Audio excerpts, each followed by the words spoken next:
Hello and welcome to Writer's Block. Ako po si Delcon Anthony, and sa video na ito, pag-uusapan natin ay about sa Prologue.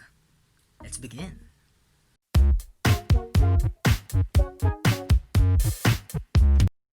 Before we start, kung hindi ka pa nakasubscribe, hit that subscribe button and hit mo na din yung notification bell so muna-notify ka every time magpo-post ako ng writing tips. So before we proceed, ano ba yung prologue? A prologue is a piece of writing found at the beginning of a literary work, before the first chapter and separate from the main story. So yun ang ibig sabihin ng prologue. But we have an exemption sa rules na yun, sa definition ng prologue. Number 1 is documents. Ano ba yung documents? Pag sinimulan mo yung prologue mo sa documents, diba, like pag sinimulan mo yung prologue mo sa, kunyari, sa email or sa will or kontrata, ganyan. Pero make sure na yung contract is, or yung documents na nakasaad dun sa prologue mo is hindi siya boring. Another exemption to the rule is yung pag ginamit mo yung point of view ng ibang tao or ng character na hindi mo nagagamitin sa mga susunod sa after ng prologue mo. Halimbawa, kung yung prologue mo is hindi siya nag-start from way back event before nung story mo, pwedeng yung prologue mo is through the point of view of the mother of the protagonist or yung best friend or say sa enemy side, 'di ba, sa side ng antagonist, sa side ng villain. Pwedeng ganoon yung gawin mong prologue. Third exception to the rule is pag yung prologue mo is ginawa mong yung ending ng sinulat mong book. Tapos yung mga chapters na susunod is parang flashback na lang siya hanggang sa makarating siya dun sa ending. So alam mo na exemption sa rule or yung pwede mong gawing prologue na hindi na malayo doon sa description ng prologue. Maaari sabihin mo, okay na ba? Makakapagsulat ka na ba? Pwede ka na ba magsulat ng prologue? Well, depende.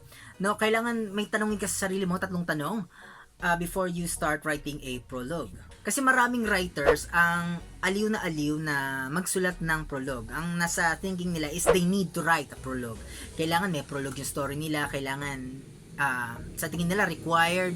Maraming writers ang aliw sa prologue kahit wala naman siyang purpose para dun sa story. So, yun nga, before you write a prologue, you have to ask yourself these three questions. Number 1, is it necessary? Ask yourself these questions. Am I required to write a prologue? No. Gaganda ba story ko pag nagsulat ako ng prologue? Hindi. Actually, you should never write something sa story mo na hindi naman relevant dun sa story. So if you're writing a prologue na hindi naman siya, kumbaga, kung kaya mong isulat yung story mo without the prologue, don't write the prologue. Pero kung tinitingnan mo yung prologue mo tapos gusto mo siyang i-delete pero nasasayang mo sa utak mo na kailangan to mahalaga to do sa story, then use the prologue. Ilagay mo yung prologue dyan. Second question that you need to ask yourself is it interesting?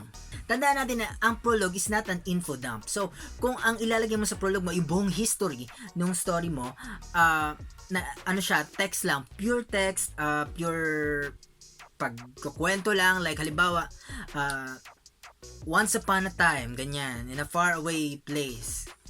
Diba? Ang boring nun. Instead na ikwento mo yung history, kung ano nangyari noon, why not show them the history itself? No, ilagay mo na sa prologue mo yung mismong event kung saan nangyari yung history na yun. Don't tell the story, show them the history. Don't tell the history, show them the history. Okay? So, ang balak mong gawin sa prologue mo is, you are gonna write an info dump, yung ililista mo doon kung ano nangyari doon sa history, kung paano buo yung rules, paano naging kingdom ang isang ganito, ganyan. Before you write that, magiging info dump siya, nakaka-boring basahin. So, tandaan natin, napaka-importante ng first impression dun sa book. Paano kung binasa nila yung prologue na it's boring, like that, hindi na nila itutuloy babasahin yun. Right? So, instead of telling them the history of your story, why not show them the history kung paano nangyari yung event na yun? Kasi yung prologue, it triggers the story, it triggers the plot of your story. So, instead of telling it, show it. Sabi nga nila, di ba? Show, don't tell. Number 3 question that you need to remember bago ka magsulat ng prologue is it short? May mga prologue na kasing haba ng 5 chapter. Hindi siya prologue, di ba? Prequel siya. So, kung magsusulat ka ng prologue, make sure na kung gaano kaikli yung chapter mo. Say, kunyari yung chapter mo is 3,000 words long. Kunyari, halimbawa lang. Then your prologue should be shorter than your chapter, than your standard chapter na sinusulat. Okay? Tell it straight to the point. Huwag mo nang pahabain, huwag mo nang kung saan pa dinadala yung yung audience mo. Huwag ka na nag-i-info dump. Tell it straight kung ano yung prologue mo. So usually, prologue is iba't ibang kinds of event. Usually, when you write a prologue, dapat, hiwalay siya dun sa mismong story na sinusulat mo. Halimbawa, yung prologue mo is nagsimula, or ang point of view ng prologue mo is 10 years ago before your story. Na yung nangyari nung 10 years ago na yon, siya yung nag-trigger nung plot nung story mo ngayon. Or, di kaya naman, sabi ko nga kanina, prologue, pwede mong gawin yung ending na siya ng story, tapos parang flashback na lang yung mangyayari dun sa sa mga susunod na chapters. Or di kaya naman, prologue is sa point of view ng ibang tao na i-describe yung main character na isusulat mo.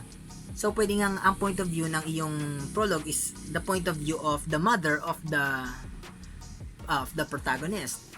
Nung ipinanganak pa lang siya. Pwede yun. Pwedeng sa point of view ng best friend niya. Habang nakikita niya na yung protagonist is unti-unting napupunta dun sa plot, 'di ba? Unti-unting na-trigger yung plot. So ganun yung prologue. Don't write a prologue na hindi naman siya relevant dun sa story. If pwede siyang wala, pwedeng hindi mo siya isulat.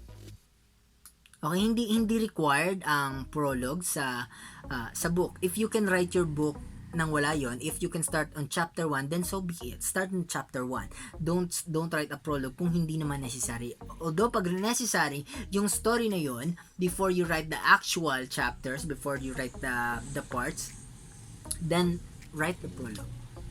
Diba? Lagi niyo tatandaan yan. Do not write something on your story, on your book, na hindi naman relevant sa plot na gusto mo. So that's it for this video. Kung nagustuhan mo, hit the like button, the thumbs up button. Kung may paborito ka, kung paborito, ayan, comment mo sa baba kung ano natutunan mo. Or kung anong tips mo sa iba makakapanood at makakabasa ng mga comments. Kung hindi ka pa nakasubscribe, make sure you hit that subscribe button. And of course, nga pala, nakalagay sa description box yung mga aking social media accounts. So you can follow me there. Instagram, Twitter, Facebook page. Pwede mo akong i-like, i-follow dyan, then interact with me. Socialize. Okay, so yun nga. Kung hindi ka pa nakasubscribe, hit that subscribe button, hit that notification bell. And ang kasunod mo gagawin, watch my next video. See you. Bye.